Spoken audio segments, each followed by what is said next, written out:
ഇടതുപക്ഷം ജീവൻ നൽകിയ ആർഎസ്എസിനെ പ്രതിരോധിച്ചവരാണെന്ന് M Swaraj.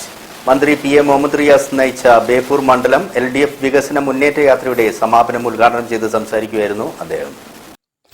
ആർഎസ്എസിനെയും മതവർഗീയതയും പ്രതിരോധിച്ച communist പാർട്ടിക്കും ഇടതുപക്ഷത്തിനുമെതിരെ കുപ്രചാരണം നടത്തുന്നവർ കമ്മ്യൂണിസ്റ്റ് പാർട്ടി നേതാക്കളെയും ഇടതുപക്ഷ സ്ഥാനാർത്ഥികളെയും തോൽപ്പിക്കാൻ ആർഎസ്എസുമായി പരസ്യസഖ്യമുണ്ടാക്കി മത്സരിച്ചവരാണെന്ന് CPIM സംസ്ഥാന സെക്രട്ടേറിയറ്റ് അംഗം എം സ്വരാജ് പറഞ്ഞു.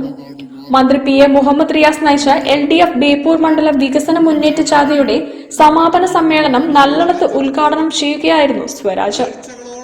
ലോകരാജ്യങ്ങൾ ഈ നാട് വിവിധ മേഖലകളിൽ കൈവരിച്ച അഭൂതപൂർവമായ നേട്ടങ്ങളും മുന്നേറ്റങ്ങളും വളർച്ചയും പഠിക്കുകയാണെന്നും സ്വരാജ് കൂട്ടിച്ചേർത്തു. ആഗോള വിശപ്പ് സൂചികയിൽ ഇന്ത്യയുടെ സ്ഥാനം 102 ആണ്. ആകെ 123 രാജ്യങ്ങളാണ് പട്ടികയിലുള്ളത്.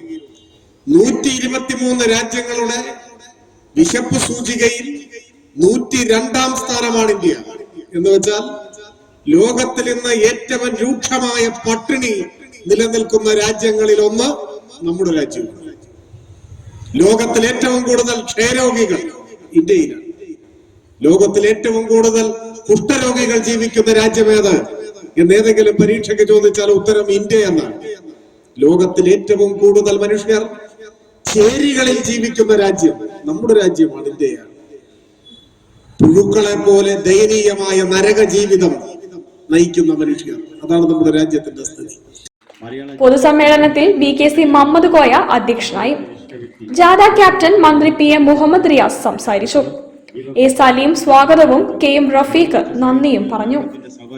News bureau, Farooq.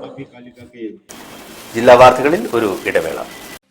ക്യാൻസറിനെതിരെ പൊരുതാനായി കാലിക്കറ്റ് സിറ്റി സർവീസ് സഹകരണ ബാങ്കും MVR ക്യാൻസർ സെന്ററും സംയുക്തമായി അവതരിപ്പിക്കുന്ന ക്യാൻസർ ചികിത്സാ സഹായ പദ്ധതിയാണ് മാസ് കെയർ.